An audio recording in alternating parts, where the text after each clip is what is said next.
Facebook, YouTube, Twitter, Twitch? Almost. So one of the things I do try to do is make sure we hit that at 10 a.m. pretty good here. So there you go. Thomas T-Bone 86 says World Champion Bulldog. You love that. He also says National Championship Bulldogs. I love that there as well. And Georgiana Olive, thank you for the kind words. I appreciate that. Whatever else.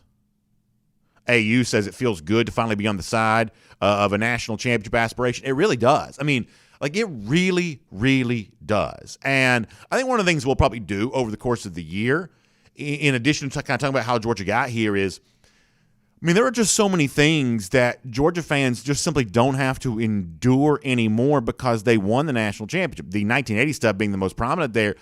But that's not the only kind of unpleasant conversation. And by the way, welcome in Facebook, YouTube, Twitter, Twitch, all those video platforms. That's not the only unpleasant conversation that's kind of eliminated because of the fact that Georgia won the national championship. And I don't know, man. I have just tried to soak it up so much. Enjoy this. I just keep trying to do that. And, like, I'm the kind of person that if I'm not careful, I will kind of get out of my body and, like, look down on myself. I'll be too self-aware, and I will observe myself enjoying a moment as opposed to just kind of being in the moment. I'm just weird that way. With my kids and my friends and things like that. If I'm not careful, I will kind of exit the experience of appreciating this in the moment and just kind of try to be a spectator to it all. It's kind of a weird thing my brain does. So I really tried not to do that with the national championship. Like, when I was in Indianapolis, I tried to constantly be reminding myself, and I've said before, I've said this now a lot, that Indy did a really good job, like the scarf that I'm wearing or whatever else. I mean, they just blasted that logo everywhere. You were always constantly reminded of what you were there to do, see Georgia play a national championship game. And the fact there weren't casinos, at least not in Indianapolis, there weren't beaches, there weren't, rooftop bars, like a lot of that kind of stuff there was not, obviously, in Indianapolis. And so, therefore, you were just kind of left to focus on the game itself. And if you go to a bar, if you go to a restaurant, the tables were talking about the game. I mean, everybody was just kind of into the game. And it was just really, really fun to kind of build up to this big game. Georgia wins it. And, like, while it was all going on in the moment, you just try to just live it up as well as you can. And now that becomes a memory that we all get to enjoy now for the rest of this time. By the way, I'll say this too, and then we'll do a couple more comments. We'll get ready to go and start the show. I think that Indy is really proud that it hosted the game. And I think it is also now really happy that Georgia fans have gone home. Like, if you really want to think about this, there was just see the video of the police showing up at St. Elmo's the other night because people are calling the dogs in there. We were eating in a nice restaurant. You had the same kind of thing going on. Pretty much everywhere you're going, the same kind of deal was happening there before the game. I can tell you, having been on the field right before kickoff, there were some very serious, very important, prominent people who were very well aware that some of y'all were all over social media talking about how you were going to storm the field if Georgia won. Some of y'all were doing that on social media left and right, and I can tell you this, that very, very, very, very, very prominent people were very aware of that being a social media type thing, and there was some concern that would happen. That's why you saw such a large presence around the perimeter of the field after the game was over with, because I think they were on guard for, a repeat of what happened at the Superdome way back in 1980, or I guess it would have been January of 81. And then you have Kirby Smart about the property destroyed tonight, saying that on the field after it was all said and done. So I think that Indianapolis is very proud it hosted the game, and very proud now to let the Georgians go back down south and let them act crazy down here as opposed to up there in Indianapolis, where they're just not quite used to that kind of thing. A couple more comments. We're going to start the show. BA is always late. Thanks for the kind words. I appreciate that. Thank you very much. Whatever else. Steve Highland, good to see you. Appreciate that. Jan Armstead, I like that. She's singing Watching the Tide Roll Away. That's good stuff there, Jan. Let's see what else. So we'll look into this, guy. I know there's some spam comments, whatever, in here. We'll see what we can figure out on that. Jimmy Guthrie, thanks for the kind word. What's funny is like I read comments like this for a living. The idea that people are going to draw me off sides on something like that is just not very likely. I'm generally pretty good at just kind of knowing what to ignore. I just scroll right past it. On YouTube especially, it's like I see all the comments because I don't block anybody, but half of y'all half of y'all have blocked the other half. So anybody who's in there trying to spam whatever, y'all don't see that because you've already blocked them yourself. And I just scroll right past it because I know the kind of comments that I'm looking for. So there's no bigger waste of time than vomiting a bunch of spam comments in any of our comment sections because A, I'm not going to read them. B, I'm not bothered by reply guy simps. And C, half of y'all don't see them because you've already blocked them on the other platforms anyway. So there you go. Jimmy Guthrie, thank you for the kind words. I appreciate that. It says, you keep us all in the know about the greatest team in the country. Jimmy, that means the world to me that you check in and let us be a part of all that with you. How about them dogs asking about Jalen Kimber? Yeah, we're going to talk more about that here in a moment. Justin Robinson, too, and kind of some of the stuff that's going on there with that. We will get into all of that. Let's see what else. Brian Whitehead says, any update on tickets? So, no, I can tell you this. I know that season ticket folks have had their chance to get in for Saturday, and we're going to start the show here in a second. So, season ticket folks have had their chance, and, like the booster type students.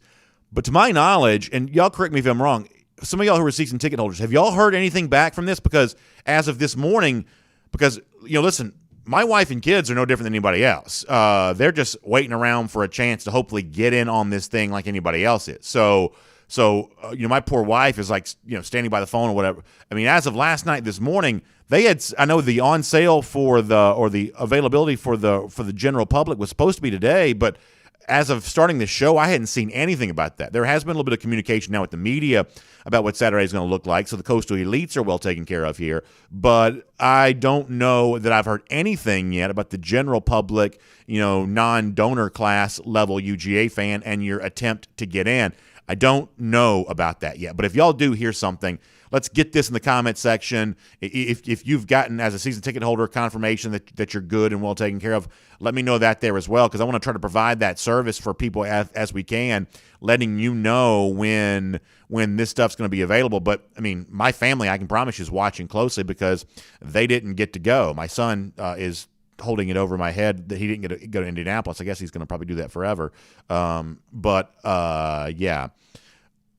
All right, whatever else.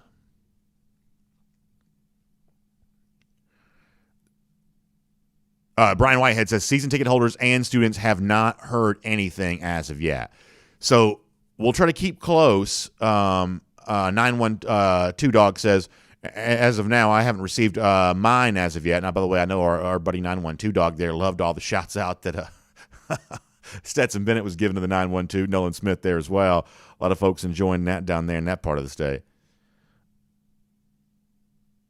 912 says they told us they would be delivered at the latest on Friday. So that's what's going to be tricky is they also said to the general public they may get a chance to hear something on Thursday. And, I mean, listen, this is not an easy thing to plan. I'm not criticizing Georgia for this, but, man, it's kind of a nerve-wracking thing because so many people want to be a part of it, and there is so little, I guess you can insert joke here if you're not a Georgia fan, but there's just not a lot of experience with kind of planning these national championship parades, and so at least on the side of the folks who are trying to be a part of it. So hopefully we all can kind of get all this figured out. So yeah, Jerry also saying that the report is that season ticket holders may not get them until tomorrow. So there you go. Larry Goldberg says, listen, I like this from Larry. See, this is my kind of thinking here. Larry says, well, your son may have missed it this year, but you can just take him to L.A. next year. That is a good thought, and believe me when I tell you that my son likes the idea of that. Now, my daughter would like to go too, but she's not as into it as my son is. Jacob McComber, I hope I pronounced your name correctly. Thank you for the kind words. Appreciate that. So, Michael, can you listen to me for a second? So what people are saying is that a couple people are just kind of posting the same thing over and over again in Vimeo. I don't know if we know what to do about that, but we may need to look into that. So we'll check into that and see how that's going on. And I'm sorry you guys are experiencing that. All right, let's get it ready to get going on the show. Boy, it is late. We're still kind of casual around here right now.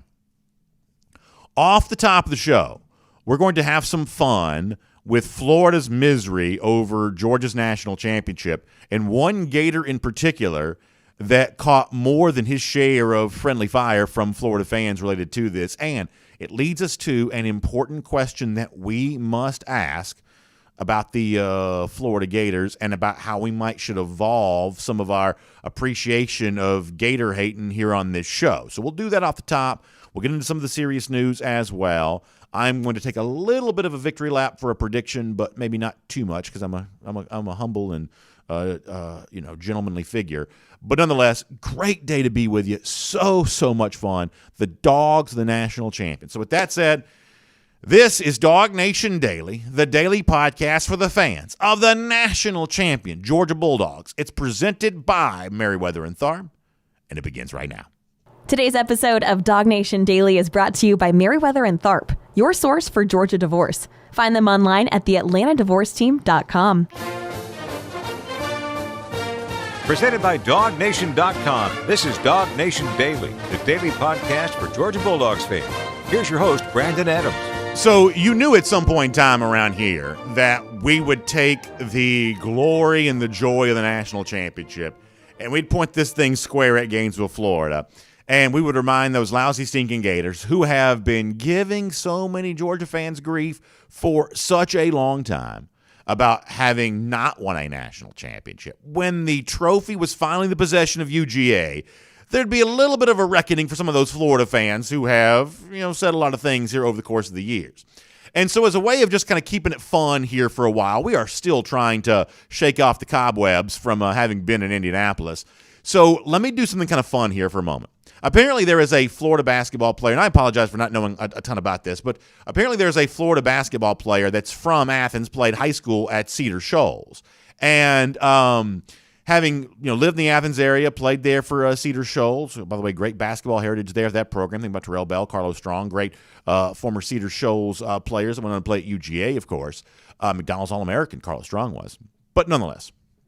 So, guy from Cedar Shoals playing at Florida, so he apparently loves UGA football to the point where he's like live streaming himself on the gram celebrating Georgia's national championship the other night, much to the chagrin, much to the dissatisfaction of the Florida fans who are seeing one of their own just so happy about UGA. So if you want to get a little taste of the hysteria that Florida fans are kind of going through, but the idea that their hated rival, the Georgia Bulldogs, are now on top of the college football world as national champions, let me give you a little taste of this video of a Florida basketball player who was cheering for UGA and then got absolutely attacked by Florida fans for having the temerity to experience joy out of something that's bringing Florida fans such misery. This is very funny. Take a look at this and then listen to this there as well.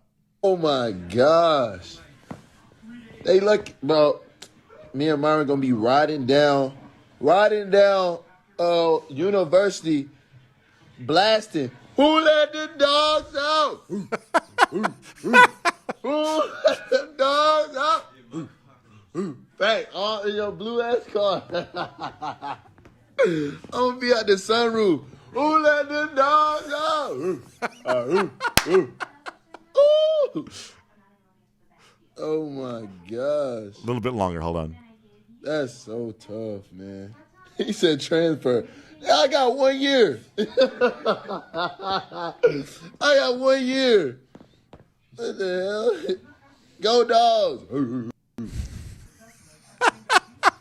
That's a goat right there.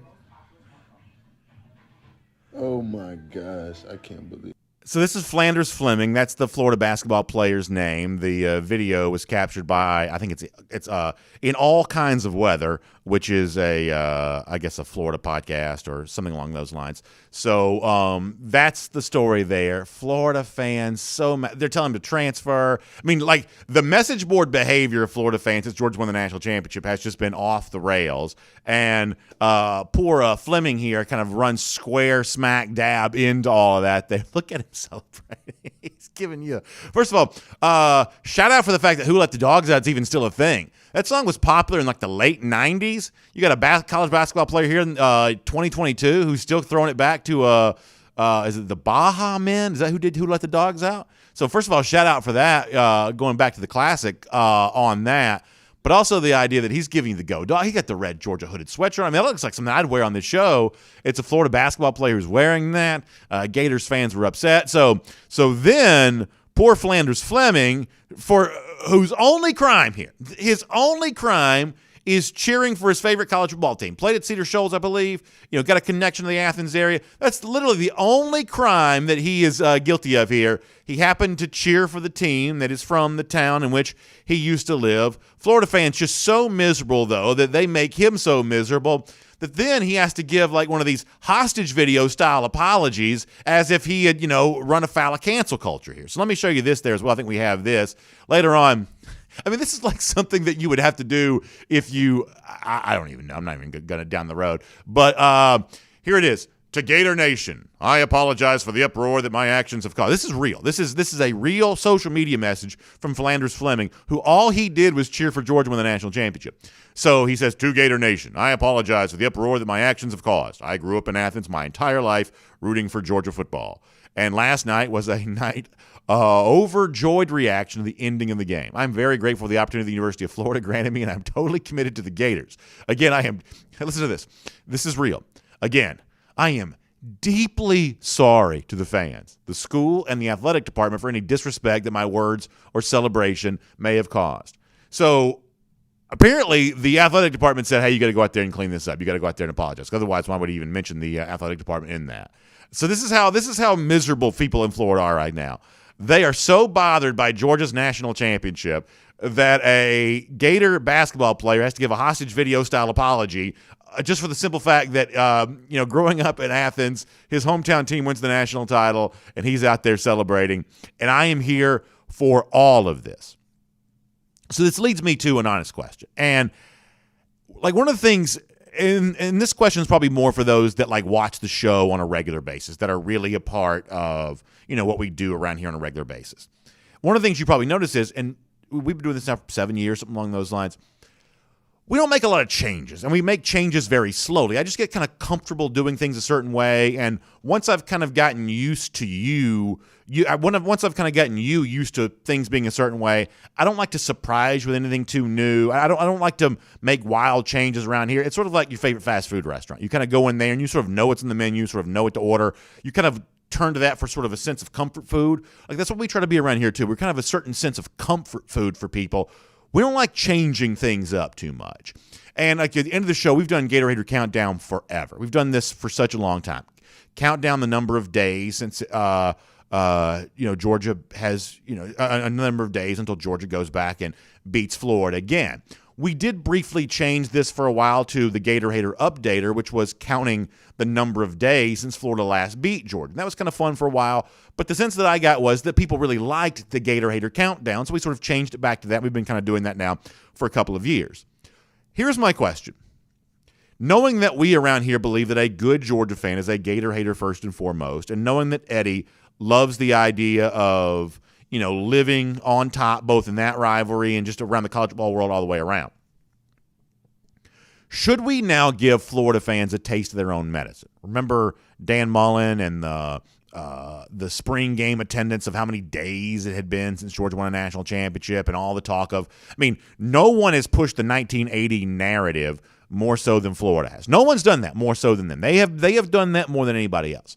They have pushed the 40 plus whatever years. That's just the kind of thing that they have probably done more than anybody else. So here's my honest question. For those of you who've been with us for a long time, who enjoy the stuff that we do you think at the end of the show when we do the Gator Hater Countdown, we're still doing that because we've been doing that since 2016. So we're gonna keep that going. But do you think in addition to that, we should now turn the tables, turn it straight back towards Florida, and also give them a reminder every day of how many thousands of days it's been since their last national championship way back in 2008, before some of y'all were even, you weren't even in college yet. The current recruits weren't even in kindergarten as of yet. 2008's a long time ago. My life's changed so many ways since 2008. Some of yours has there as well. So for the Florida fans who fed this to Georgia over and over again, do you think we should turn the tables on them and add this to, because it's been, I mean, some of y'all have even told me it's been several thousand days, I believe, since Florida's last national championship. Should we remind them of that each and every day when we do the Gator Hater Countdown at the end of the show? I actually want you to weigh in with me on that at DawgNation Daily. You can put it in the comment section there as well. And maybe we'll start making that a part of our regular canon around here. That when we kind of give a shout out to those lousy, stinking Gators at the end of the show, we may also drop a little reminder in there as well that not only are they going to be toting home a whipping from Georgia here coming up in less than a year, but they are also dragging around a long drought of their own when it comes to playing at the national championship level. By the way, no school from the state of Florida finished in this year's top 25, to give you an idea of just how dominant Georgia is right now. Success taking food off the table for those Florida Gators. So weigh in on that. Let me let you know. But for those of you who've been too busy to pay attention, it's also kind of nice to know here as well that Georgia's national championship is being received in Gainesville, Florida, about the way that you would assume that it would. They are absolutely miserable about it, and that makes Georgia fans quite happy indeed.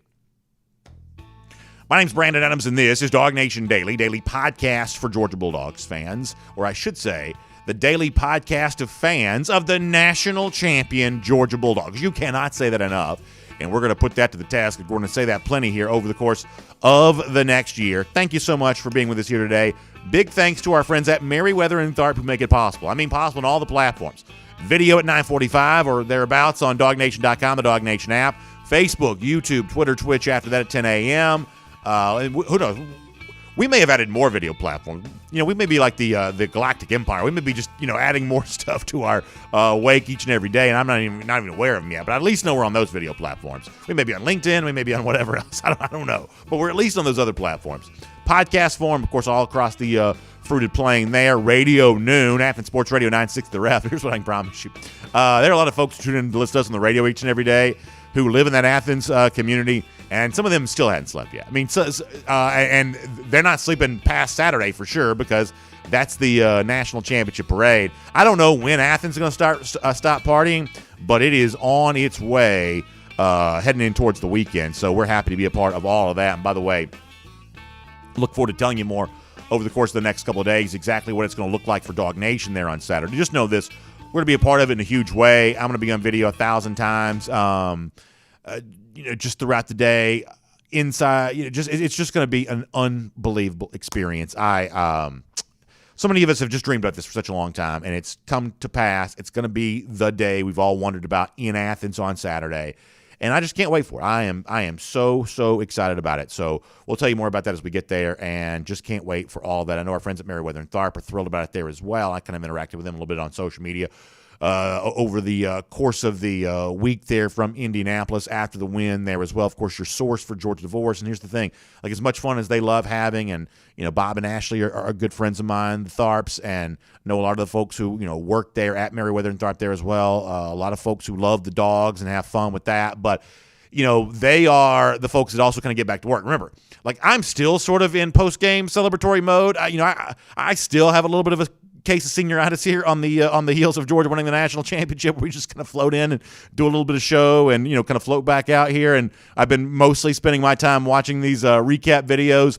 The folks at Merriweather and Tharp don't quite have that luxury because they have to do hard, serious work. So they had to shake off their post-game hangover and get back to it at the beginning of this week, coming back home from Indy or wherever they were, kind of watching the game, because they know that a lot of folks in a very serious situation are depending on them. And this part I'm not joking about. I am being serious about this, is that as much fun as they have with dogs and all that kind of stuff, they're also dedicated to helping people through a very challenging time. And coming into the new year, it can be kind of a reminder that, this is maybe the year that you said that you were going to do the thing that you needed to do to kind of take care of a relationship that you now believe is severed beyond repair. And I don't say that lightly. I completely understand the challenge that comes from from living in a relationship that's just not working anymore. And if that's what you find yourself in, then doing the thing that you need to do to set yourself up for a more successful next season of your life, I think is going to be really important there. So that's what our friends at Merriweather and Tharp can do for you. They're your source for Georgia Divorce, free resources, access to an initial consultation that's also free there as well.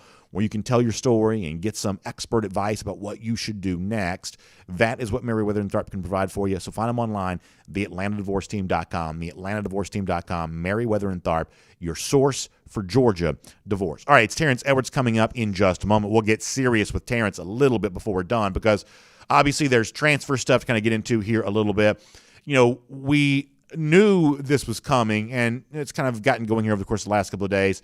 It sort of starts with Amir Speed, who makes his announcement right there on the heels of the win against Alabama on Monday. Had a chance to bump into Amir's father a little bit after the game, and they were so thrilled for Georgia winning that national championship. And honestly, if he's ready to kind of move on and do something different with his final year of eligibility, I shake his hand. I wish him well on all of that.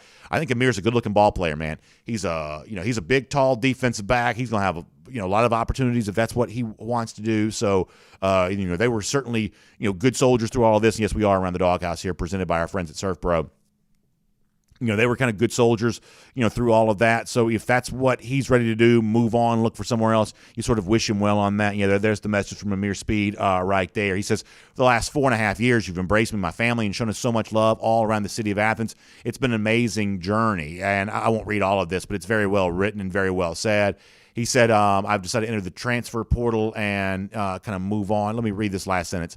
I entered the transfer portal and look forward to continuing my education, continue to live out my dreams. God bless y'all, and go Dogs. And as said before, I bumped into his dad. We had a nice moment the other night, and it was just a cool thing. And so I wish him well, and I like Amir. I think he's a good-looking ball player, and I think he's going to be good somewhere, and I would love to have had him back in Athens, but if that's what he wants to do, you kind of wish him well on that. I feel the same way about Justin Robinson, who's also now put his name in the transfer portal. He said, I'd like to thank all my teammates, coaches, and the awesome fans of UGA for making my time as a dog very special. In the last 2 years, I've made brothers for life that'll never change. As a team, we've done some amazing things. Be forever grateful for my experiences. He says, I have made the tough decision to enter the transfer portal to pursue other opportunities. And I wish him well on that. He's another one of these guys. You see Justin Robinson just kind of walking around, street clothes, something like that. This is a big physical receiver, coming out of Elka. Great looking ball player. I've also kind of gotten to know his family a little bit here over the course of the last couple of years. And that's another guy that I'd love to have seen him stay at Georgia, love to see him continue that education there at UGA, but he's going to move on now, it seems, or at least consider the possibility of moving on here.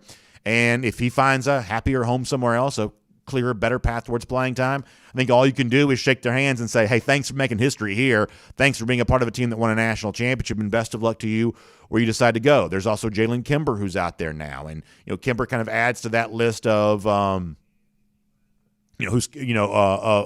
who's going into all this, and maybe a guy like that reconsiders, decides to stay there at some point in time, but he is in there for now, and maybe he finds himself a new home there too. And there's just going to be more of these names that come up. We're going to talk to Terrence Edwards about this more in just a minute because Terrence obviously knows Justin very well. We'll ask him about some of the rumors that are out there that other guys who may come in here. And this is just one of those things that, concurrent to being happy and celebrating a national championship, we are going to do that. We're also going to kind of cover the other news that's out there. And what this is, and we're going to keep reminding you this over and over again, what this is reflective of the age in which we live in which, it's not just the access to the transfer portal. It's that one free pass transfer to go wherever you want. Most players are at least going to consider their options when it comes to that. And by entering the portal, they kind of throw up an open for business sign for people to reach out to them. Now, in some cases, a lot of these programs are reaching out to players before they go into the portal, and I don't like that. I think that's the kind of rule that college football should enforce. I don't think you can have just free, unfettered access to tampering. I think that you got to stop that at some point in time.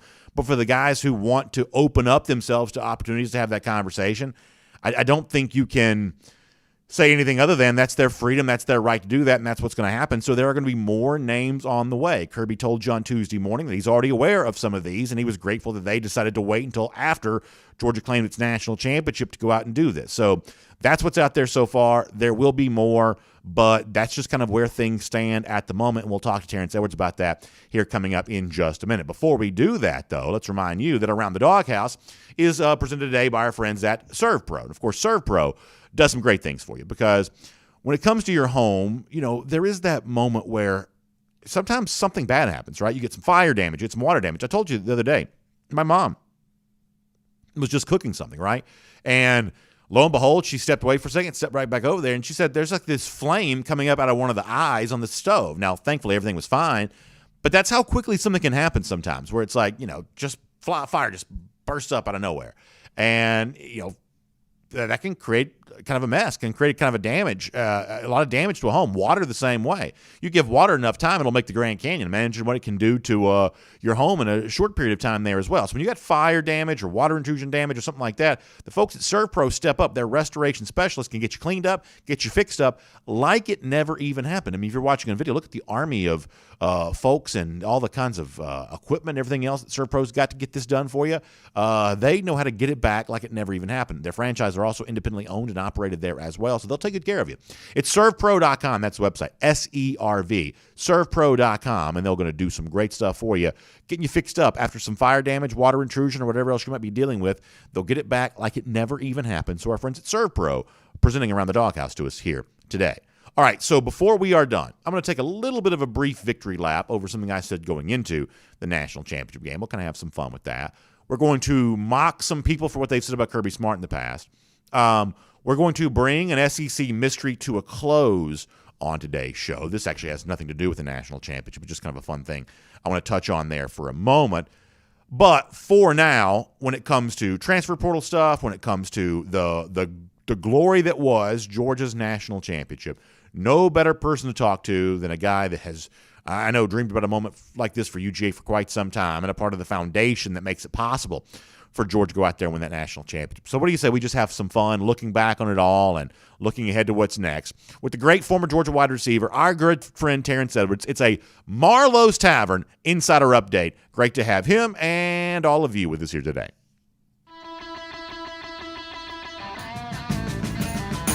From Athens and across the SEC or wherever the recruiting trail may lead, here's a DawgNation.com insider.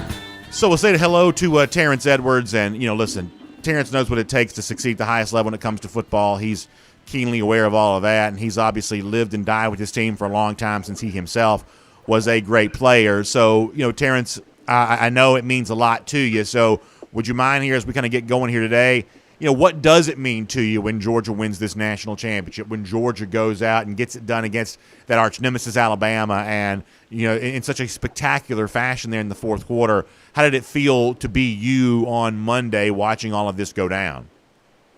I'm going to always take it from a player perspective, BA, Sure. And I just think 41 years, all the former players have put in the blood, sweat, and tears to try to achieve this goal that these young men achieved.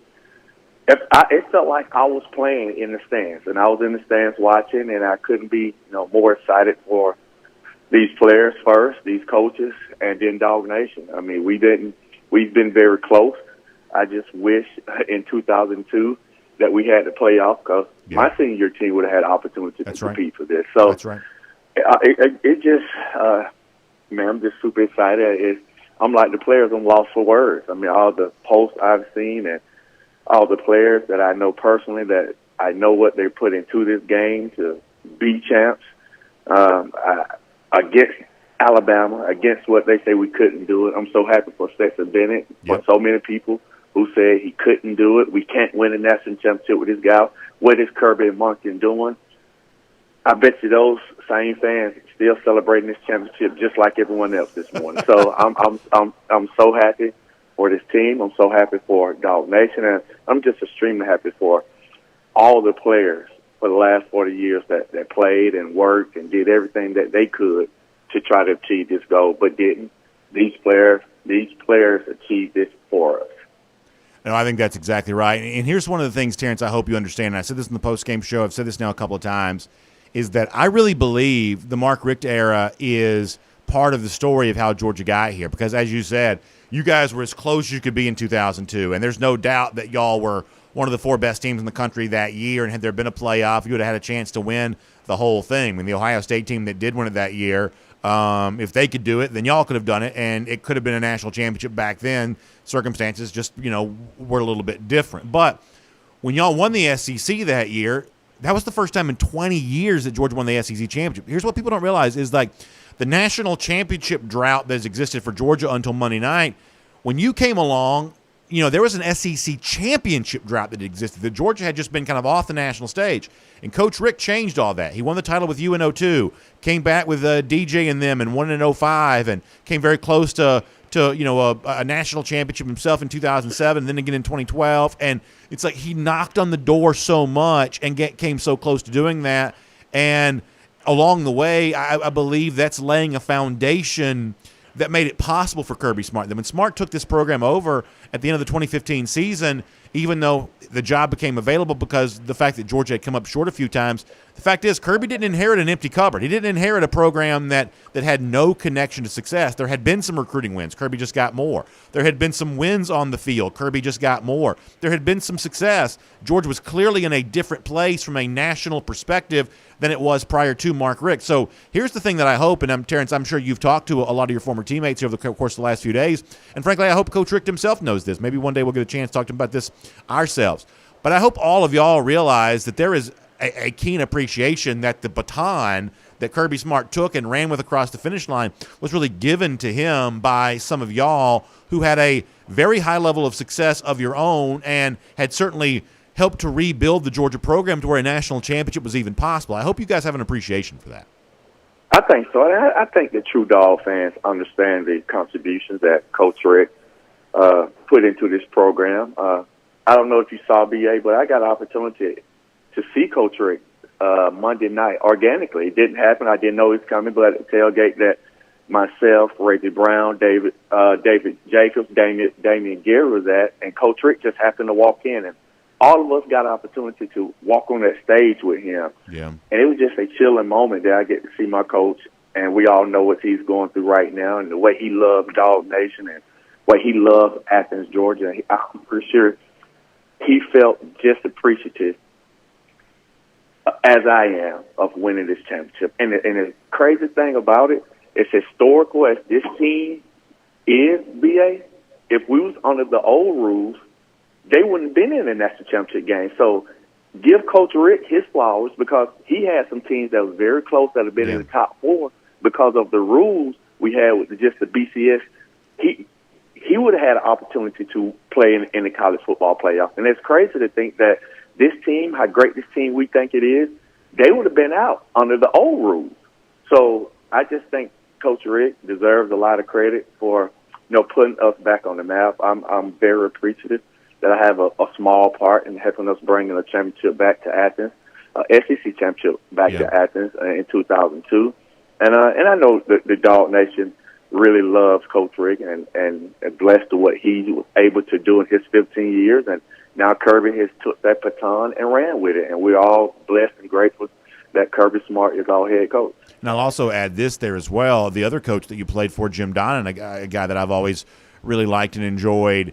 I think his tenure as Georgia coach is kind of reconsidered here there as well, not to mention the fact that one of his former players, Champ Bailey, gets the very deserving honor of going into the College Football Hall of Fame. Frankly, it's weird that he wasn't already in the College Football Hall of Fame. I think that's probably the most surprising part of that, of how come he wasn't already in the College Football Hall of Fame. But nonetheless, the fact that Coach Donnan, in addition to coaching other great players like Champ and Hines Ward and, a lot of these guys, he's also the coach bringing up Kirby Smart as a player, and so much of Kirby's training happens under Coach Donnan, and so much of the love that Kirby clearly has for UGA was cultivated by playing for Coach Donnan. And I think when you kind of look at some of those other coaches there as well, their time at Georgia is, I think, reconsidered appropriately so here because of the impact they made on Kirby that allowed him to become the man that he is right now. If you go back and rewatch the introductory press conference when Smart was first announced as head coach, he gave credit to Mark Richt on this. He gave credit to Jim Donnan on this. He gave credit to Ray Goff on this. He gave credit to those coaches that kind of predated him, and I do believe their legacies are now reconsidered for the impact they made on Kirby that helped shape him into the coach that he is now, the coach that brings a national championship back to UGA. Oh, most definitely. I think about just sitting here listening and just thinking about Coach Donnan and the recruiting classes that Coach Donnan brought in with myself and all the other guys, and Coach Rick had the opportunity to benefit off his recruiting class, and Kirby had the opportunity to benefit off Coach Rick. So all those coaches had a big part of this success, and they should all celebrate as if they're the coach that actually won, because all of them has played a part. Coach Dunn plays a part specifically because he recruited Kirby, and he tutored Kirby, and he's mentored Kirby. And I know Kirby loves Coach Dunn, and Coach Dunn loves Kirby's back, because they saw something in Kirby a long time ago. If you look at Kirby right now, if Kirby was in high school, Kirby wouldn't recruit Kirby. Yeah, but Kirby was so smart. He's a smart player, and that's what is leading to him right now. His smarts as a player overshadow his physical talent. No, I think that's exactly right. It's our Marlowe's Tavern Insider Update with our good friend Terrence Edwards here on DawgNation Daily here today. And by the way, make sure you check out Marlowe's Tavern. Always great stuff going on there at Marlowe's. And one of the things you can do to take the best advantage of all the fun things at Marlowe's, including the tavern right there in your own neighborhood, is becoming a Marlowe's Tavern Insider. You know, Terrence Edwards is our DawgNation Insider here, but you can be a Marlowe's Tavern Insider and get all kinds of great incentives that goes along with that. So let me tell you exactly how to do that. You can go to marlowestavern.com, or you can download the Marlowe's app, and you can register. Now, when you do, you're going to get $10 off $30 just for signing up. And when you sign up and you become a part of the Marlowe's Tavern Insider Club, and you spend $15 on food and beverages, you're going to earn a qualified visit. Now, when you complete 4 of those qualified visits, you're going to receive a free complimentary entree reward up to $20 on your next visit. You can redeem your free entree at your favorite Marlowe's tavern right there in your neighborhood. You can also get special offers for your birthday and everything else there as well. And the best news is there is no cost to becoming a Marlowe's Tavern Insider Club member. Simply download the app or go to marlowestavern.com and get signed up for all of that today. So, Terrence, as much as I'd love to kind of just bask in the glory of a national championship here, I think there is a couple of serious pieces of business we have to take care of at first. First of all, Justin Robinson does announce that he's entering the transfer portal. A lot of Georgia fans liked Justin a lot coming out of Elko, where he had a great high school career, and you look at kind of what he brings to the table as a player here, and certainly he has a very bright future ahead of him somewhere. It sounds like for now that he's considering his options other than UGA here. I know you're close with Justin. What can you tell us about what Justin might be going through here, what he might be thinking about here, and obviously taking advantage of a right and an opportunity that now exists for players to use that one-time transfer option and kind of look at what's best for them? What can you tell us about Justin's thought process in all this right now? Well, I haven't spoke to him personally. I spoke to his parents last night. We had a long conversation, and I don't know right now, because he just put his name in the portal, what options he's going to explore. But I can tell you this: the young man has a talent, untapped talent that he has at 6'5", 220, a legit 4'4" guy, high 4'4" guy. With for some reason right now, it just didn't work out there.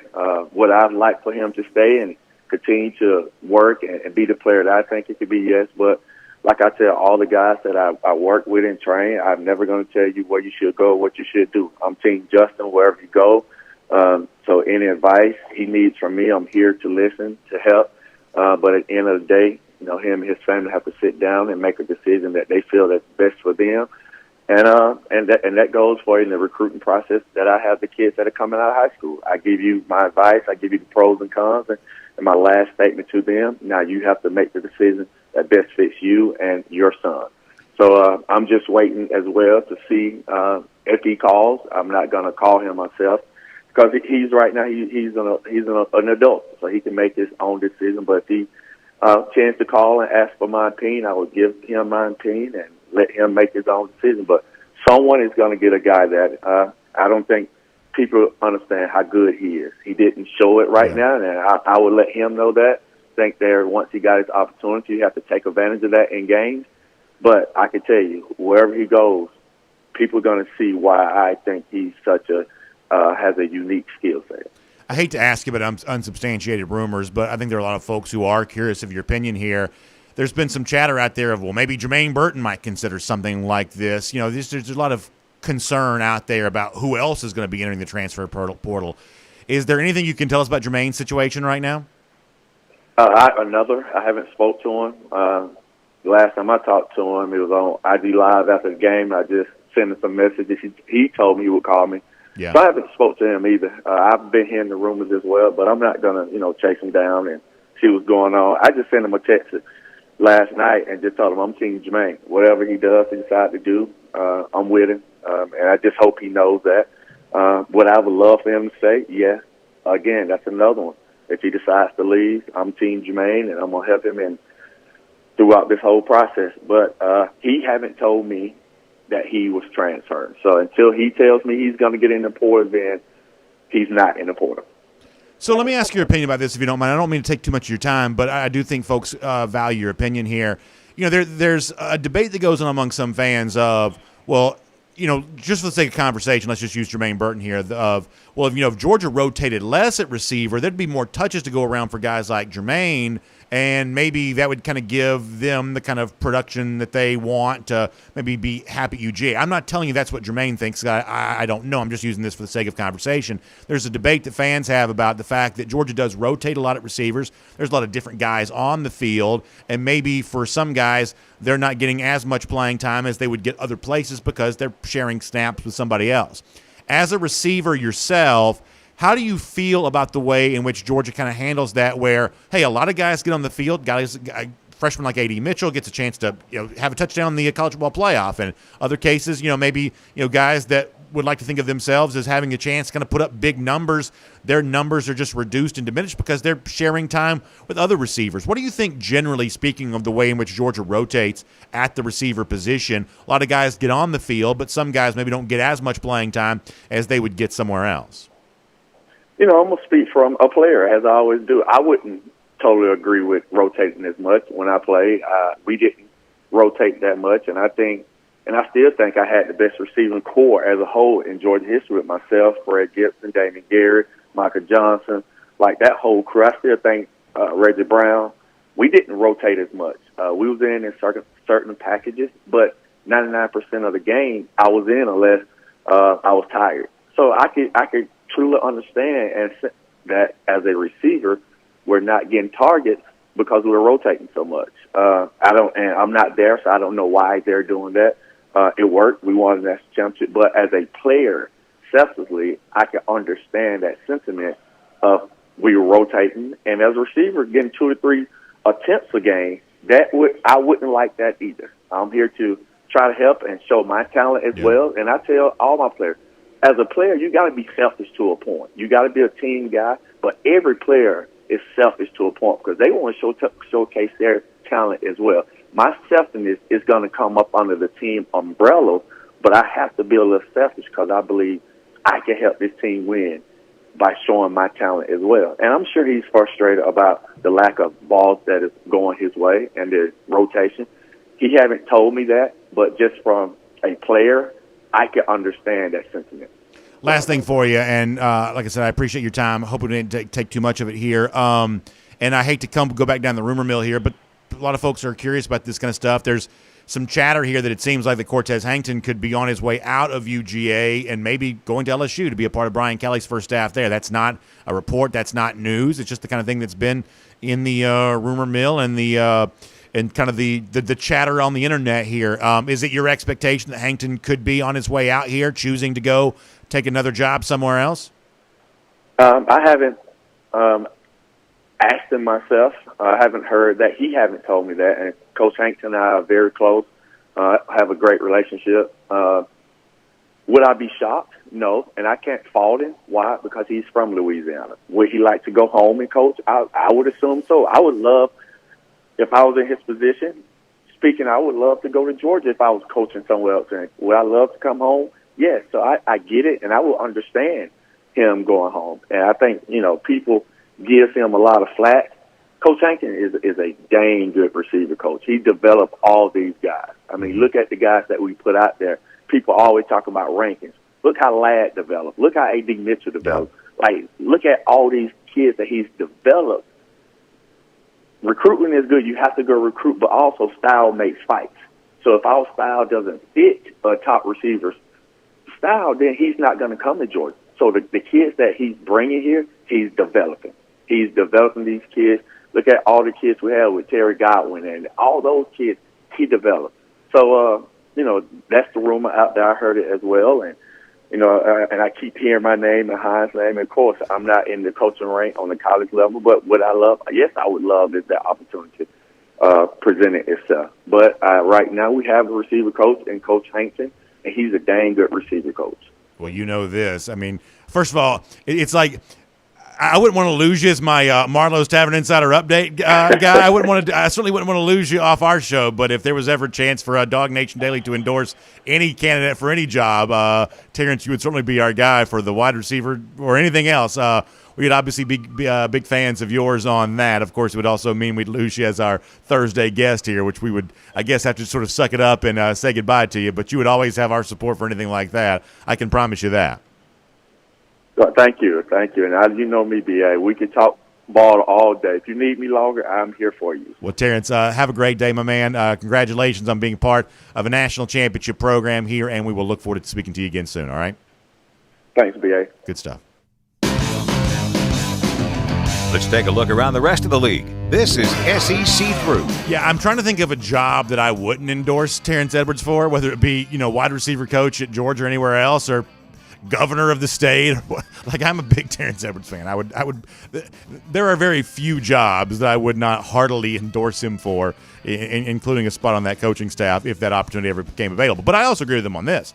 And, I think Cortez Hankton's actually done a better job at Georgia than sometimes he's given credit for, because both in terms of the recruiting success that Georgia's wide receiver recruiting's actually improved under Hankton. That's one of the things that people I don't think fully appreciate, is that they've actually recruited a better caliber of receiver, at least based on recruiting rankings, than they were prior to his arrival.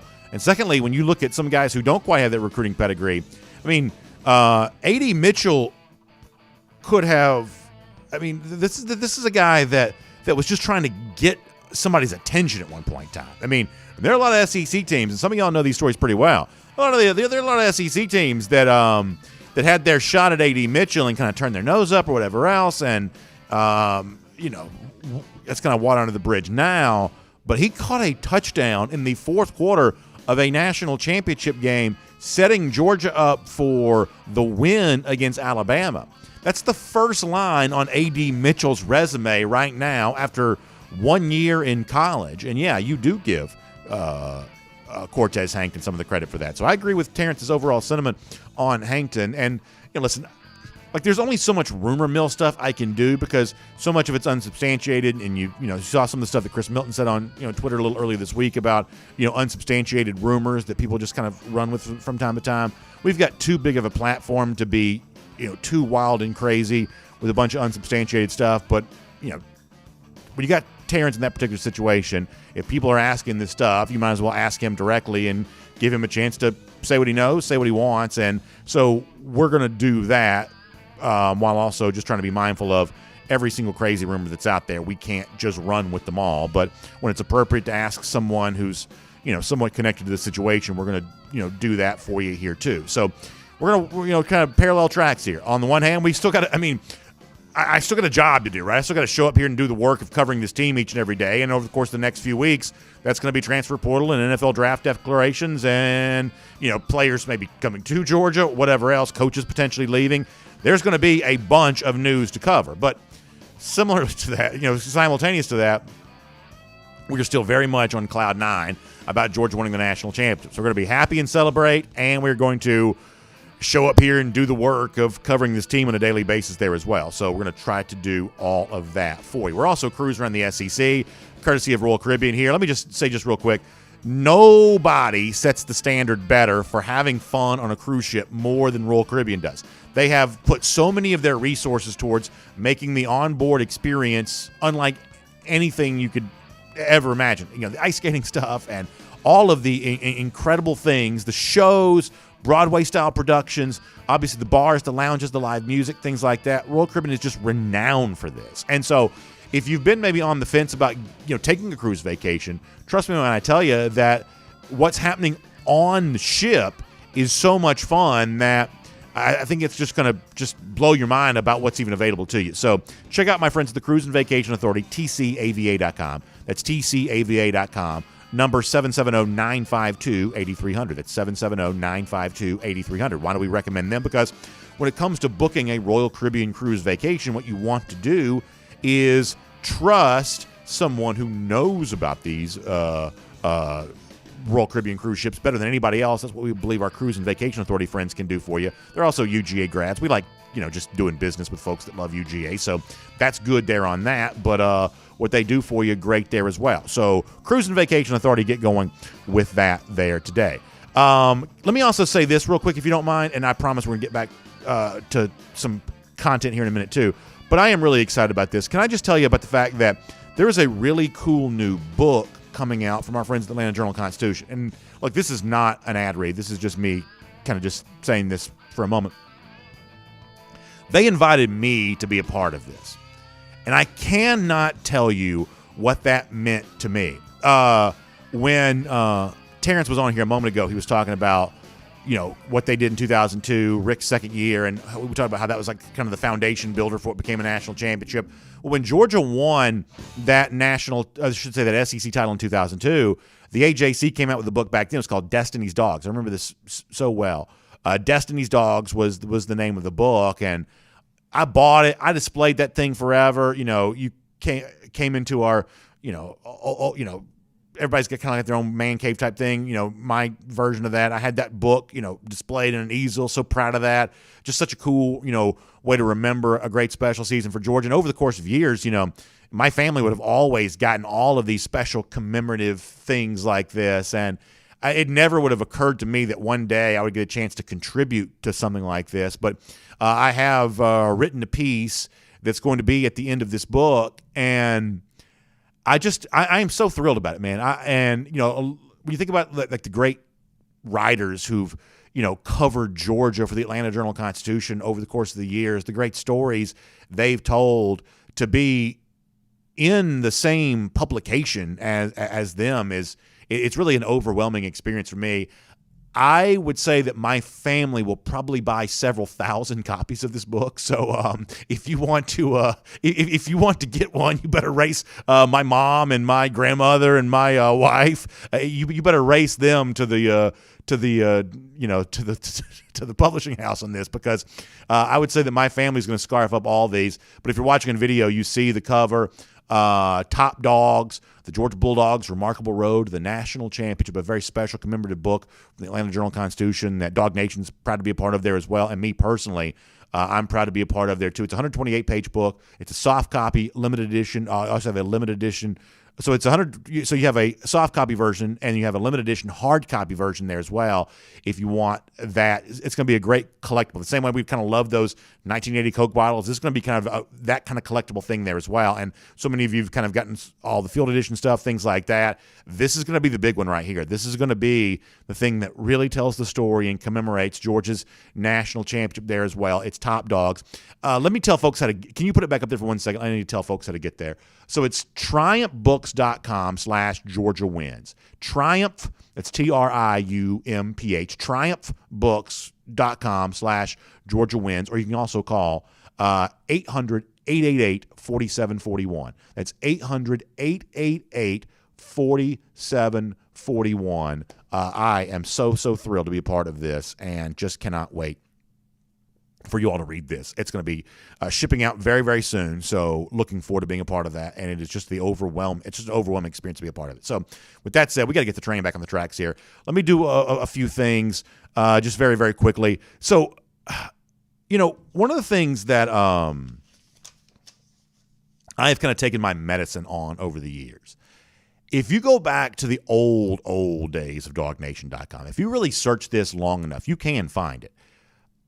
I wrote a column when Kirby Smart was first hired as UGA coach that basically questioned whether Kirby was the right coach for Georgia. And over the course of the years, I have taken my medicine on this 1,000 times. I have rewritten stories at DawgNation.com, essentially making fun of myself for writing the column that I wrote. And like the points that I made in that column were all, I think, fair points, and I think they were accurate points, which is, hey, a program like Georgia should have maybe considering hiring someone with head coaching experience. You're trusting your program to a guy that's never been a head coach before.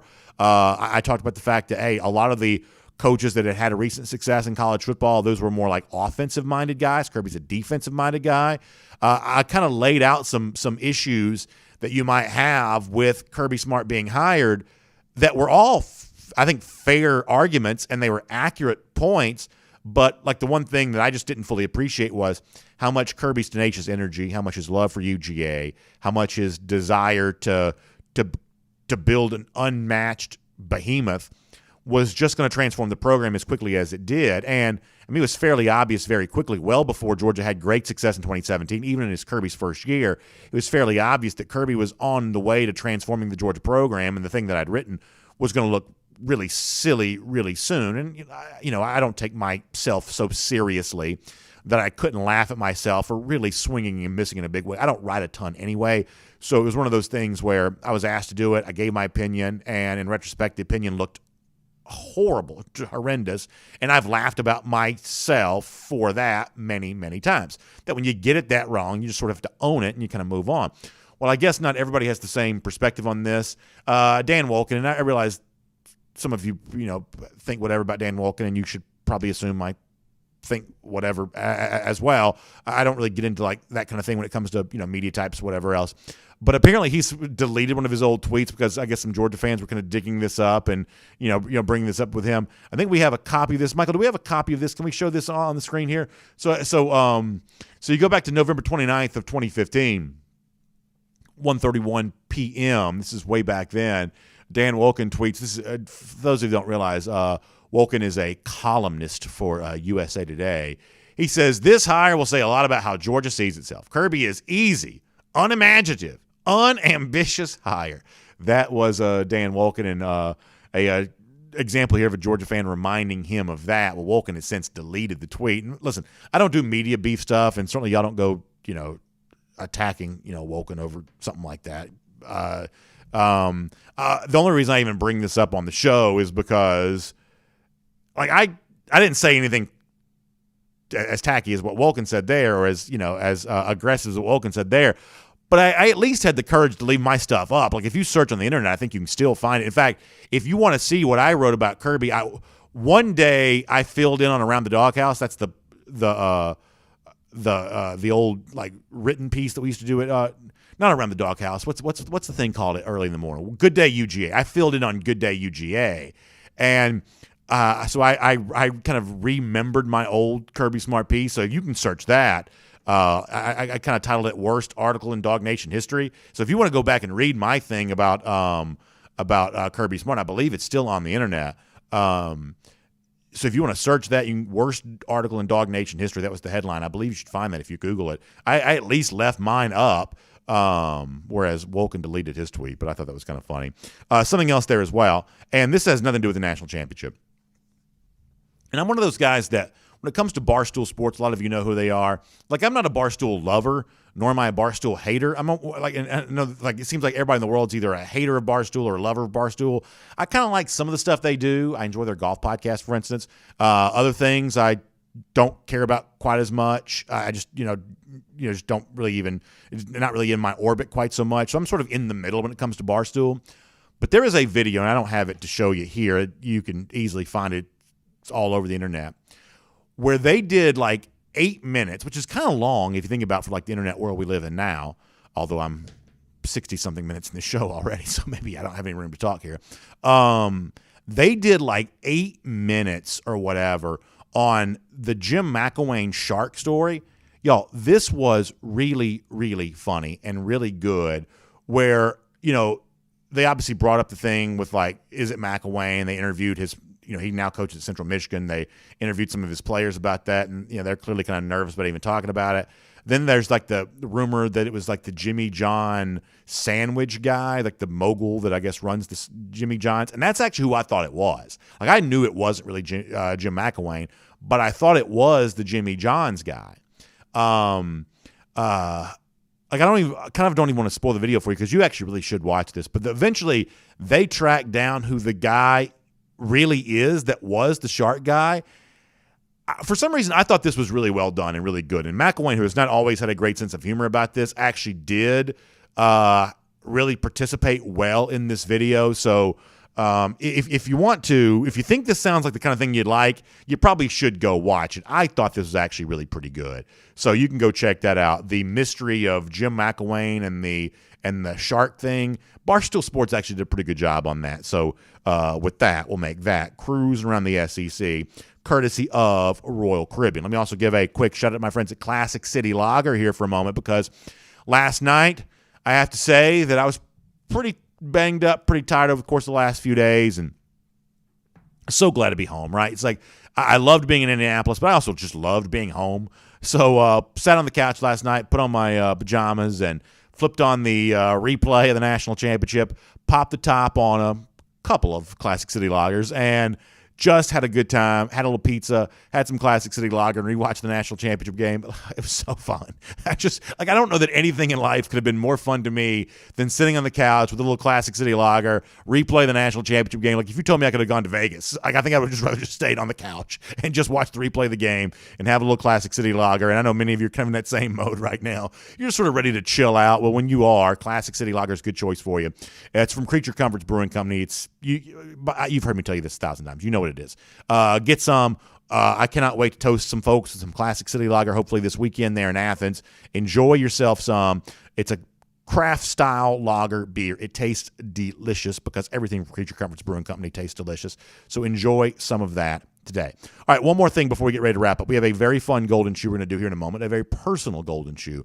We're going to do this here in a moment. But I do have to do one thing here real quick. This is kind of close the loop on something. So I told you going into the national championship game that my prediction was that when Georgia won, Nick Saban was going to pull Kirby Smart in close for his post-game handshake, and he was going to just really give him a little more than you might think that Saban would typically give Smart. I thought that Ross Dellinger had a great story at SportsIllustrated.com last week, but the fact that there's not a lot of love lost in the relationship between Saban and Smart. I told you all that last week too. Some of you didn't believe me, but the Dellinger story kind of laid it out, the fact that over the course of time, this relationship has just kind of been severed there a little bit. They have not been super close. The Sports Illustrated story, I did a pretty good job of kind of laying out why that was, but I said, hey, post-game, Saban's going to bring him in close and really, show some love to him. And then after the game, I thought that, Nick Saban was going to try to put himself back in the position of mentor over Kirby Smart, talk about how proud he was for his former lieutenant and just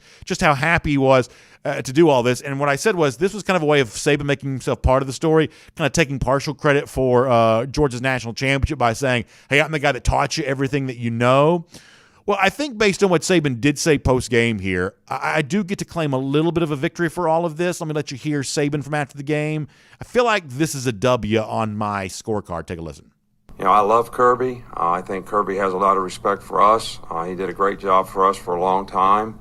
If we had to lose a national championship, I'd rather lose one to one of the former assistants who sort of did a great job for us and has done a great job with his program and his team. And if any team deserves, they deserve it. They played great all year. So listen, I don't get them all right, but I feel like I may have nailed that one there a little bit with Saban's behavior post-game, so I at least want to take a bit of a victory lap on the way out the door here today. So I want to show you this for our golden shoe today. One of our great DawgNation listeners, his name's Bob Zamblin, gave this to me as a gift when we were at Marlowe's Tavern the other day. Now, no judgment here, but the fact the bottle's already empty. I saw the way some of y'all were drinking this weekend, too. So no judgment on this being already empty, but we were very happy after Georgia won the game. So this is a bottle of Redemption Bourbon. Now, I hate to give them a free ad here, but nonetheless, this is a bottle of Redemption Bourbon, which, by the way, I very much enjoyed. The rye notes here, delicious. But what Bob did is he kind of superimposed his own Georgia-Alabama logo on top of this. Now, listen, he's not selling these. This isn't bootleg. He just made this and gave it to me, okay? This is not like some business that he's running here. This is not counterfeit. He just made this and gave it to me. But Redemption Bourbon, Georgia-Bama for the redemption Georgia got against Alabama, you better believe this tasted sweet after the win. So, Bob, thank you for that. Golden shoe to you there as well, and for all of you who toasted that national championship. Hope it was good for you as it was for me.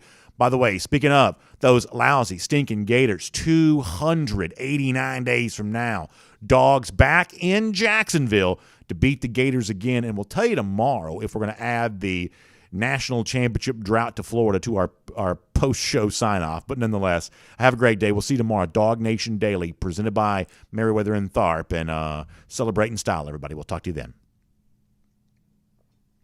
and on video. Time now for the R.S. Andrews cool down. At some point in time, I guess we're going to start getting back to having normal length shows again. I'm not quite sure when that's going to occur, but at some point in time, we are indeed going to do that. But hopefully having as much fun with all this as I am. As Georgia wins the national championship, we're celebrating. We're having a good time with all of that. It is just an incredible thing all the way around. All right, let's do Facebook first today, and let's see how those folks are doing. And we'll take a few comments, and then we'll get out of here, and we'll try to catch up on some sleep, and we'll get ready to not sleep again this weekend, and we'll just see where it all goes. So on Facebook here for a moment, Sherry on here says that the substitution of Jamari Salyer, let me read this again because I think it's a good point. The substitution of Salyer to right guard and Broderick Jones to take over at left tackle hasn't been talked about enough. Totally agree. It's a huge moment in this game. Jones was the highest-rated dog according to Pro Football Focus. I did see that. He says that's incredible.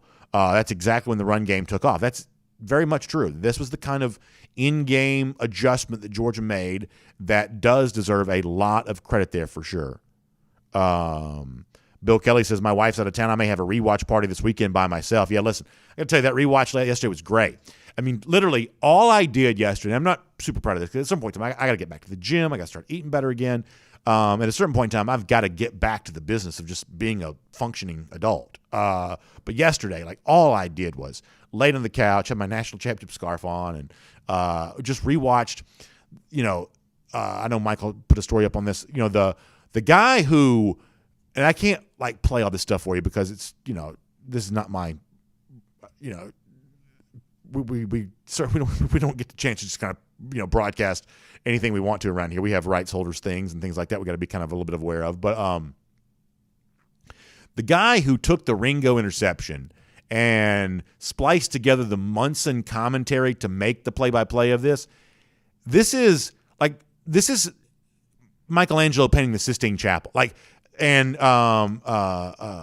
the guy who obviously I retweeted the video yesterday of the Ringo interception, and is it Mitchell Speak? Is that the guy's name? I want to make sure I get his name right. Let me pull this up. Say again? No, I don't think that's the person that made this video. No, we're talking about two different things. The guy that hold on, let me find this. So there's the Munson video and there's the other thing. I'm never going to find this. I want to make sure I give the right credit here. By the way, Joel Sidney Kelly had something really funny. We'll show that to you tomorrow. Hold on. Give me just 1 second. I want to make sure I give the right credit to this. Yeah, Mitchell Smeek. I had it right to begin with. Mitchell Smeek's video where it's the Ringo interception, and then right at the very end, there's this mashup, boom, boom, boom, boom, of all the tough moments that Georgia fans have endured that are now kind of washed away because of that.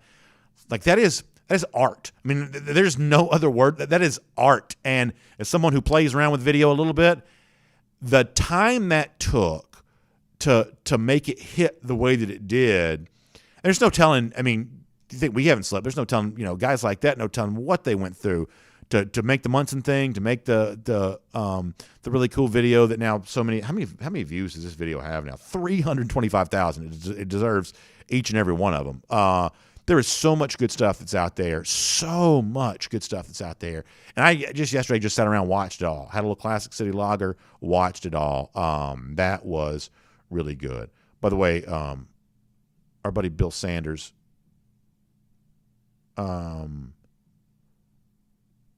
said it's been, 4,000 something days since Florida's won the national championship. Do y'all want to put that into the show? Do you think we should do that? Let's see. Eric Gillespie says there's going to be a live feed of the parade and the celebration. So my understanding is that we'll do a live feed of the so-called parade, but the parade's really, the parade is not going to be that long. It's coming down Lumpkin, and I don't know that here's the one thing I'd like to ask George about. Maybe we'll try to get some answers on this, but they don't have open air buses, right? They probably only have the same buses they always have. Is it Georgia Southern that does the thing where they get on top of the school buses or whatever? Maybe Georgia needs to borrow Georgia Southern's buses for this particular day and get those open air school buses and get on top of them or something like that and kind of roll down the road in that. So So, this is mostly going to be a dog walk that leads you into the stadium for the event that starts at 2 p.m. And for those of you that are trying to get your tickets, I hope that you do. I mean, I got a wife and 2 kids that are desperate to get their tickets themselves. So, I think some of the logistics related to all this are still kind of being figured out here a little bit. But that's one of the things I do think it would make it better, assuming the weather's going to be okay, is if the team could travel down Lumpkin on some sort of open air type bus or something like that. And I just don't know they're going to have that available to them, but I would like to be able to think they would. Joel Moody says, don't you hate when somebody reads the comment above yours and he reads the comment below yours? No respect. Joel, I'm sorry about that. I hate that I missed that. But I would love to read your comment because you're always a great commenter. Taff Vaughn says, no coach has done what Kirby's done their first 6 years of coaching. Yeah, what Kirby has accomplished is remarkable. And at one point in time, Smart was seemingly defined by some by how long it was taking him to win a national championship. You had, columnists clout chasing with their whole national championship or bust thing, coming into the season. I still think that's ridiculous. Had Georgia not won a national championship this year, I firmly believe that Georgia was still on its way to eventually winning one. I just do. And one of the things that makes me so happy that Georgia won it is the fact that I didn't have to endure the offseason conversation because I was going to make some of y'all mad. And I would never intentionally troll you or anything like that, but some of y'all were going to start losing a little bit of hope or faith, and I know the hope thing is kind of a loaded word right now because of what the gal has been doing for the SEC short stuff, but I was going to be no less sure that Georgia was on its way to greatness after this season than some of y'all would have been. So I want to read this from Carvel in a second, but I would have been no less sure of all of this, but I know for some of y'all, you would have been very, very frustrated about that. And it was just going to be kind of a challenging conversation because I believe that even if Georgia didn't cross the finish line this season, they were on their way to doing that eventually. But now we don't have to worry about that. And as our commenter said, now you get to just bask in the fact that Smart went from rookie head coach, the kind of coach that I once wrote about at DawgNation.com of, are we sure this guy's really ready for a program like Georgia? He went from being that to national champion in 6 years. It is remarkable how fast it happened in retrospect. I think the commenter's right. So the guy who made the Munson video, so it's Randy Young. Let me read this to you. And like I said, I'd love to show you the video here on video, but it's one of those things we just can't really do that. But it is a work of art. If you go to DawgNation.com, you can see a link to it. But I can't show it to you on the show because, listen, we're, whatever. Randy Young says, glad y'all like it. I teach video production down at Thomas County Central High School in Thomasville. Great school, great heritage down there. Love Thomas County. Love that Thomasville area. And took some time through the day to put it together. A conglomeration of clips from several different games, the audio from the fan videos taken in the stands at the national championship game. Just happened to fit together nicely. He says, I've been doing the radio for Central Football here since 1986. That's really cool. And I had the privilege of knowing Larry. That's very cool. One of a kind, irreplaceable. I think we all wondered how we would have called that play. Now maybe at least we have some idea. Felt like a tribute to him would at least let him have part in the excitement we were all feeling. He deserves it. That's really, really good stuff. So Randy Young makes the Munson thing, and y'all go out of your way to find it. I didn't retweet this because it wasn't on Twitter. It was like on YouTube. But it is phenomenal. It is spliced together very well. It's one of those things where, it all makes very good sense. I mean, it sounds, and some of the clips, you almost kind of remember the game it may have come from Larry, but the way they're formed together here, it is really, really well done. And it's the kind of thing that if you're looking for an excuse to continue not working, this would be a pretty good excuse to sort of continue not working. The Munson thing is terrific. And the other thing Larry brings up, he does some high school football. I do some high school football there as well. A lot of y'all have had some experience doing this over the course of time. As a person that does play-by-play, and listen, I'm not putting myself in the Chris Fowler category, God knows, not Larry Munson. That's not what I'm doing.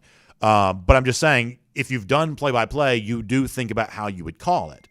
And, here's the one thing that I did kind of wonder, is that Fowler on TV, I heard Sean McDonough on radio. I didn't hear Scott Howard's radio call, but I know it's readily available. He may have done the same thing there as well. But the one thing I noticed about McDonald on the national radio and Fowler on TV was when the Ringo interception occurred, they basically punctuated the play-by-play call with, and Georgia's going to win, something along those lines. McDonough said fitting that it happens a defensive touchdown. Fowler, something along the lines of, and Georgia's going to, beat Alabama. They really punctuated with this being the game-winning play. And I was thinking about myself in this particular moment, 50-something seconds left. Bama has the ball. I had done high school games this year where you had Hail Marys and the Lowndes Walton game I did at the beginning of the year. You had a Hail Mary and an onside kick. And that's, 50-something seconds, it's not impossible. And I guess what I was thinking is, if I had been doing play-by-play for this, and I'm not saying that I would have, I'm not putting myself in the category of the people who are doing play-by-play. I'm saying, but what if I would have been doing that? Would I have had the guts to say, and that's going to end the ball game? Because it's a much better call. When you do the Ringo call with the punctuation mark of, and Georgia's going to win, it just sounds way better. You've heard the Fowler call on this is phenomenal. It just sounds way better. But I believe with 50-something seconds left, I would have stopped just short of saying that. And in retrospect, that would have just made the call a lot softer. It just would have been a lot. It's not going to live forever if you make it that soft in that moment, but I probably would have stopped short of saying, and Georgia's going to win the ball game. And in retrospect, that would have been a big mistake. So just a thought that I had. Let me go to YouTube here for a moment.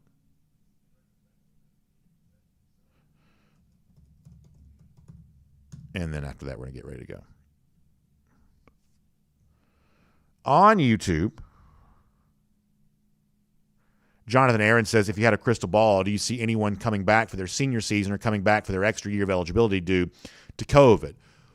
I would definitely keep my eye a little bit on somebody like Nolan Smith. Is he going to be, is he going to consider doing that? I would think there's a chance that he might. Here's the thing is that I have some reason to believe that a guy like Trayvon Walker might have considered coming back. But he may, he just keeps climbing up these draft boards. And listen, selfishly, I'd love for Nolan, Trayvon, all these guys to come back. But, as a person that follows football, given the kind of buzz around Trayvon's name right now, even someone like me, who would obviously want the best for Georgia, you just sort of have to shake his hand and say, go get paid. Because everybody talks about name, image, likeness, stuff like that. The real money exists with making a career playing the sport at the NFL level. There is no NIL contract that's going to match what you have a chance to earn for yourself over the course of an NIL career. So in the case of Trayvon, he may just have to go get paid. But is there an opportunity where Nolan, who, by the way, Nolan's turned into one of the how I know some of y'all hate when I do the wrestling stuff, but how Arn Anderson was the enforcer of the Four Horsemen? Nolan Smith is becoming a little bit of the enforcer for Georgia football. This is the guy who stood up for Stetson Bennett after the Florida game when all kinds of folks were doing whatever on that, and Nolan was not here for that slander. He just was not here for it. And nobody spoke more forcefully about what a national championship would mean before Nolan Smith. He was obviously great in the Orange Bowl against Michigan. And y'all, we can't forget that game now. Some of y'all kind of wanted to fast forward through that because it was all about Alabama in your mind. But what Georgia did to Michigan earned the right to play Alabama. So now that Georgia's beaten Alabama, which was the thing that everybody wanted, I think some of y'all need to go back and rewatch the Orange Bowl, just to be completely honest with you. I think some of y'all have a due date with that Orange Bowl to go back and reconsider some of that. And when you do, you're going to see Nolan flying all over the field on that. So the point here is that could you convince him to be that guy? Is it in his best interest to do so? Because honestly, I don't want any Georgia player to do something that's not in their best interest. Could you convince him of that? Could you convince George Pickens of that? Seems to be some buzz that he might be open to that there as well. I don't know. Obviously, the two great Georgia stories of the Kirby Smart era, 2017 and 2021, they were obviously influenced by guys who chose to come back. Chubb, Michelle, that crew in 2017, obviously Davin and Lorenzo part of that there as well. in 2021, obviously Jordan Davis primarily, but also Devontae Wyatt there too. Wyatt had his NFL options himself, and he chose to come back. Can you build something like that for next season? I mean, listen, if you're Nolan Smith and you really want to set yourself up for a great NIL deal, that podium on Saturday saying, hey, I'm coming back next year, get 100,000 people, because they're going to be more than 93 if you count bridge and everything else. If you get 100,000 people, captive audience like that in person, heaven knows how many people see it on video later on. You're like, hey, I'm coming back for next year. If you're looking to cash in, that might not be such a bad way to do that, because I guarantee you there is some money to be made for making people that happy during a national championship game celebration. Now, ultimately, he needs to do what he wants to do, and I'll wish him well no matter what he decides. He gave Georgia a national championship. He was part of the team that got that, so he's earned the right to do what he wants. But if you wanted to come back, that wouldn't be a bad way to do that there on Saturday, and it wouldn't surprise me if somebody uses that podium to do something like that on Saturday. Thomas T-Bone checking over here at YouTube. Good to see you there. B.A.'s Cardigan says, how do we get those newspapers that you were giving out after the game? Michael, do you have the can you put that on there, the website? No, that's the book. So triumphbooks.com/Georgia Wins for the book, but this is like a hardcover commemorative soft cover, book. Do we have the one from yesterday? Do you still have that left over? Okay, I think we have that. We'll show that to you in a second, and I'll give you a chance to do that. Taiwan Taylor says George Pickens get a huge bag next year when it comes to NIL stuff. Yeah, I mean, like, the problem though is like, if you do have a chance to go make real money in the NFL, it's hard to get an NIL deal that's worth what an NFL contract would be. I mean, it just kind of is, just realistically speaking. But can you make some money? You definitely can. Pickens already got an NIL. Boy, it's hard to say. NIL deal. He's already got at least one. And I think he definitely could make himself some more money. And I do believe that. B.A.'s Cardigan, thank you for the kind words. I really appreciate that. Scott Boland brings up a great point, and leave that on the screen. I'm going to read this in a second, but let me read Scott's comment first. He says, isn't all of this rumor mill carousel stuff just easier with a national championship in hand? What a change of perspective. Now we can simply observe and trust our championship coach. Scott, I absolutely believe that's true. And I think every conversation just has the air taken out of it so much because of Georgia's win. I do. I mean, like, we just had a conversation with Terrence Edwards about the possibility of, hey, could there be more receivers on this team that consider going to the transfer portal? And we're able to just sort of have it. Here's what we do know. Here's what we don't know. Here are the facts. Here are the rumors. Here's what might happen. Terrence was good enough to give us a couple of opinions on that. Had Georgia lost to Alabama on Monday, the conversation around all that kind of stuff would just be so dadgum toxic. And listen, I'm glad that fans care. I really am. The fact that folks care is part of the reason why I have a job. So I'm glad that people care. But there is a way in which that some of this kind of stuff just gets a little bit too intense sometimes. And now that you're the national champion, all of that is just taken down a peg. We should be talking about who the starting quarterback should be for Georgia next year, or the receivers that Georgia's going to have and how it uses them. I mean, that's fun, right? It's fun to build a team in your mind. If I was the head coach, here's who I'd start here, and here's what I'd do there, and here's the play calls I would use. Like, Monday morning quarterbacking is kind of what makes football especially fun. Part of the reason why football is so popular is because it's kind of the easiest sport to Monday morning quarterback. Like, you ever talk to a baseball fan after? And I promise I'm getting to this thing on the screen in just a second, so y'all give me a second. Like, if you talk to a baseball fan after a baseball game, this idea of, well, they should have hit and run in the third inning, and they should have done blah blah blah. Like for some reason, that kind of stuff with baseball just sort of gets a little tedious after a while, and I don't know that's really all that possible. Sometimes in basketball, of they should have run a 2-run screen for blah blah blah and get the ball to the corner. It's like, I don't know. There's just something about Monday morning quarterbacking in football of, here's who I would play and here's the play call I'd run and whatever else. Football just lends itself to that. You have this great action, then you pause, you take a break, and then you go back and do it all again. So there's always this time to process what's happening and formulate opinions about what's unfolding as it is. That's why some of y'all are into like the live in-game wagering and stuff like that, because there's just time to process in football, and so people like doing that. So we should be doing those things, but when you are doing those things while enduring a 40-plus year drought since winning a national championship, those conversations have a tendency to get a little bit toxic sometimes, but not anymore, at least not on this show. So here we go. Somebody asked about this. So if you want the field editions, and the one on the far left is the one that I gave out, although how do you get this one down here in the bottom left corner? What is that? The Year of the Dogs thing. That I don't have that, y'all. What is that? That looks cool. That's, I think, the commemorative cover. So ajc.com/dogs news. So I got to get this thing. So I do have the one on the far left. The Top Dogs book on the far right. I am proud enough to be. I'm very, very proud to be inside that book. They were kind enough to allow me to be a contributor to that. So I'm in that book. I've got the field edition there on the left. But that Year of the Dogs thing with Jordan Davis holding the national championship trophy, I got to figure out how you get one of those.